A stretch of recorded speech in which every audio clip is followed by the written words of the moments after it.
patentes de vacinas contra a Covid-19, alta de juros no Brasil, desemprego bem pior do que o esperado nos Estados Unidos. Tudo isso e muito mais em mais um Economia em Destaque. Eu sou a Raquel de Sá, analista de macroeconomia da XP, e esse é mais um daquele seu resumo preferido de economia no Brasil e no mundo.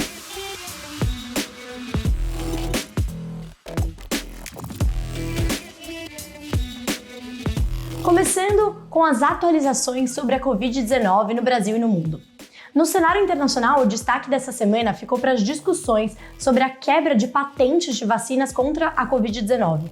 Os Estados Unidos resolveram começar essa discussão e se colocarem a favor da quebra de patentes.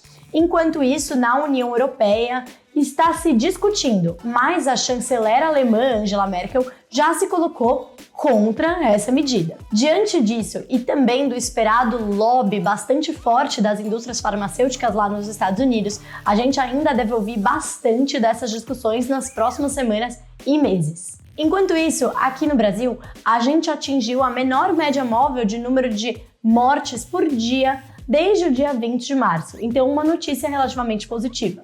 Também no lado positivo, a gente teve a confirmação do governo federal de que comprou 100 milhões de doses da vacina da Pfizer, que devem ser entregues até setembro aqui no Brasil, e mais 100 milhões no final do ano. Indo agora para o cenário político-econômico, começando pelo cenário internacional. Essa semana foi bastante agitada ali na seara das relações internacionais, principalmente entre os países desenvolvidos. A gente teve reunião dos ministros de relações exteriores do G7, as 7 principais economias do mundo, que discutiram sob a liderança e coordenação dos Estados Unidos algumas potenciais estratégias para conter o avanço da China em alguns temas, como direitos humanos e comércio internacional. Então, vai sim se acirrando ali o conflito, a discussão, a tensão entre os países desenvolvidos e a China.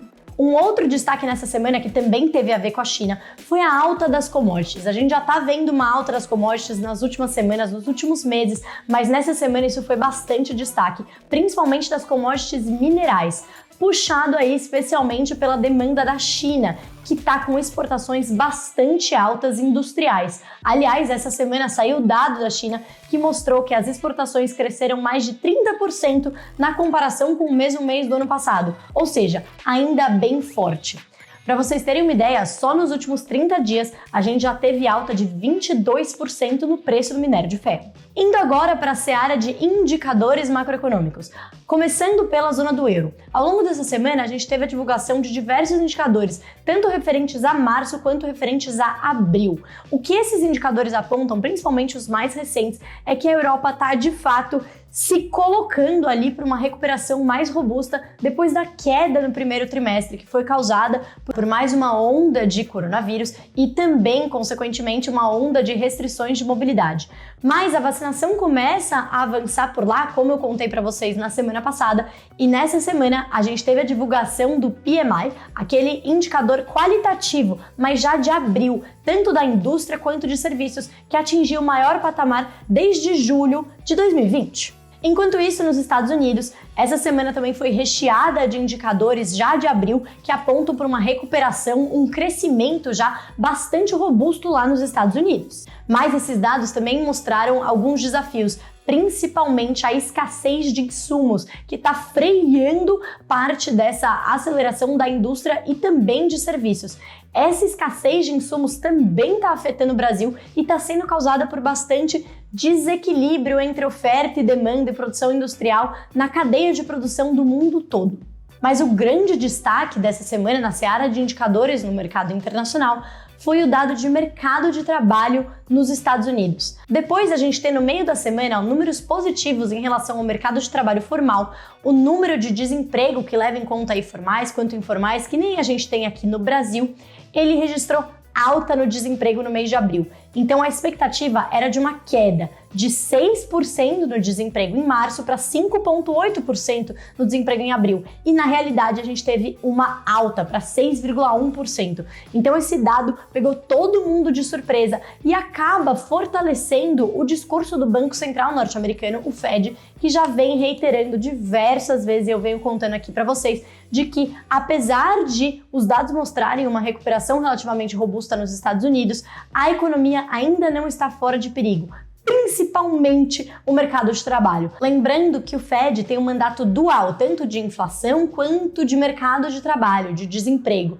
Então, o argumento do Fed foi fortalecido com esse dado, principalmente nas últimas semanas que o Fed vem dizendo que há uma disparidade dentro do mercado de trabalho aí entre classes nos Estados Unidos. Então os mais pobres, a população afro-americana e também latina está sofrendo mais com o desemprego do que parte da população aí mais rica e branca. Indo agora para o cenário doméstico. O principal destaque no cenário doméstico essa semana foi a decisão do Comitê de Política Monetária do Banco Central, o Copom. O Copom, ele decidiu elevar a nossa taxa básica de juros, a Selic, de 2,75 para 3,5. Mas isso o mercado todo já sabia, porque o Copom já tinha cantado a bola, tanto no comunicado, quanto na ata, quanto em todas as outras comunicações ao longo desses últimos 45 dias. A dúvida e a atenção ficou realmente focada no comunicado. O que o Copom indicaria sobre o futuro? De fato, o Copom indicou que na próxima decisão ele já cravou ali mais uma alta de 0,75 pontos percentuais, ou seja, elevando a nossa taxa de juros para 4,25, daqui 45 dias. Além disso, tinha uma grande atenção para se ele ia ou não tirar a parte de ajuste parcial do seu comunicado. O que isso significa? Significa que o Banco Central ele não vai chegar no 6,5, que é a taxa de juro neutra, aquela que nem estimula nem desestimula a atividade. Esse ajuste parcial, então, elevaria a taxa de juros, mas não até esse 6,5. Como o comitê de fato manteve a palavra parcial, a gente continua aqui achando que esse ajuste vai ser gradual. Porém, a grande diferença foi que o comitê também colocou que é parcial, mas vai depender muito de como evoluírem as variáveis macroeconômicas, principalmente aí olhando para a inflação. E o que ele vê para a inflação? Ele reitera que mais uma vez tem uma pressão sobre a inflação corrente que ele vê como temporária, por mais que ela esteja durando mais tempo do que se imaginava, mas ao mesmo tempo a gente tem ainda riscos envolvendo a recuperação econômica que está surpreendendo, mas continua ainda bastante arriscado, principalmente agora com o recrudescimento da pandemia. Ao mesmo tempo a gente tem um cenário fiscal que continua pedindo cautela, apesar dele ter ficado relativamente melhor comparado ali com 45 dias atrás. Ou seja, tudo junto e misturado, o Banco Central deve elevar mais uma vez a nossa taxa de juros para 4,25 na próxima reunião e o ajuste deve permanecer parcial, a depender do que acontecer com tudo isso que eu contei para vocês. Além da divulgação do Copom, a gente teve essa semana também a divulgação de 2 dados super importantes referentes ao mês de março. Lembrando que o mês de março finalmente é aquele que a gente começa a olhar já quando a pandemia estava novamente piorando, então não é como o primeiro bimestre que a gente estava vendo aquela recuperação. Bom, o que esses dados mostraram? Um foi o de produção industrial e o outro de varejo. Os dois registraram queda em março em relação a fevereiro, como era esperado diante de tudo isso que eu acabo de comentar sobre a pandemia. Porém, a produção industrial ela sofreu um pouquinho mais do que a gente esperava, principalmente por essa questão de escassez de insumos. Eu falei que isso está acontecendo no cenário internacional e no cenário doméstico isso está amplificado. Por quê? Porque a gente também tem a questão da nossa moeda, que está enfraquecida apesar da alta das últimas semanas, lembrando que esse dado é de março, e que então essa questão de descasamento entre oferta e demanda da indústria e também da alta de commodities e da alta do dólar aqui no Brasil estão combalindo bastante a nossa indústria, principalmente aí olhando para os insumos necessários para a produção industrial. Por outro lado, O número de varejo do mês de março, ele surpreendeu bastante positivamente. Ele caiu, mas ele caiu bem menos do que o esperado tanto pela gente aqui quanto pelo consenso de mercado. E isso aconteceu principalmente puxados por vendas em supermercados. Então, assim como a gente viu no ano passado lá, principalmente no início da pandemia, as vendas nos supermercados, as pessoas ficando em casa, né, com medidas de isolamento social, acabaram aí puxando bastante o varejo. Olhando para frente, a gente imagina que a normalização da atividade, principalmente a partir do segundo semestre, a antecipação do 13º salário, que foi inclusive decretada essa semana pelo presidente Bolsonaro, e também a volta gradual da confiança, deve fazer com que principalmente o varejo siga aí nos próximos meses em uma tendência relativamente positiva. Falando agora do cenário político-econômico, a gente também teve alguns destaques importantes. O primeiro deles foi a discussão sobre a reforma tributária.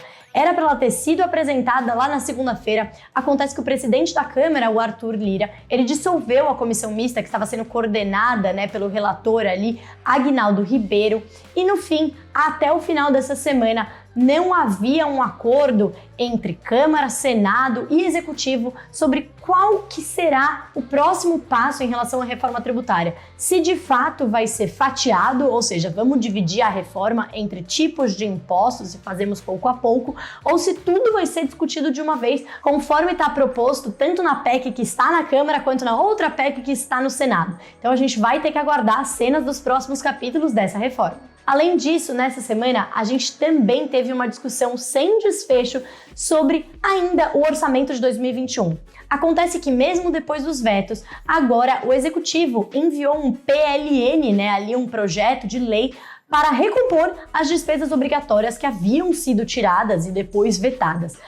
Ainda há bastante discussão que alguns ministérios e alguns parlamentares querem uma parte do dinheiro ali. Então essa discussão vai continuar ao longo da semana que vem, mas a gente deve ver um desfecho nos próximos dias. Finalmente, essa semana também foi marcada pelo começo da CPI da pandemia, em que foram ouvidos ministros da saúde, ex-ministros e o atual ministro da saúde do governo Bolsonaro. Por enquanto, essa CPI não tem causado muito impacto nos mercados e na economia aqui no Brasil, mas certamente devemos ficar de olho. E para isso, vai lá no material do nosso time de XP Política. Finalmente, o que esperar para a semana que vem? No cenário internacional, a gente deve continuar ouvindo bastante sobre essa discussão sobre patentes e também questões geopolíticas envolvendo países desenvolvidos e a China. Na seara de indicadores, a gente vai ter números de inflação, tanto na China quanto nos Estados Unidos, que devem mexer bastante com os mercados, além de produção industrial na zona do euro e varejo e produção industrial lá nos Estados Unidos. Enquanto isso, aqui no Brasil, a gente deve ter um desfecho final para as discussões sobre o orçamento desse ano, além de continuidade das discussões sobre a reforma tributária. Na seara de indicadores, a gente vai ter o resultado de serviços que ficou faltando ali do mês de março, além do indicador de atividade do Banco Central, o IBC-BR. Também vamos ter o número de inflação, o IPCA fechado para o mês de abril, que vai ficar bastante no radar e deve mexer bastante com os mercados, principalmente de renda fixa. E por fim, vamos ter a ata do Copom, o Comitê de Política Monetária, e vamos ver se ele traz mais novidades sobre o que esperar para a taxa de juros nos próximos meses. É isso, gente. Muito obrigada pela companhia e principalmente para aqueles que assistiram até aqui. E eu vejo vocês na semana que vem em mais um Economia em Destaque.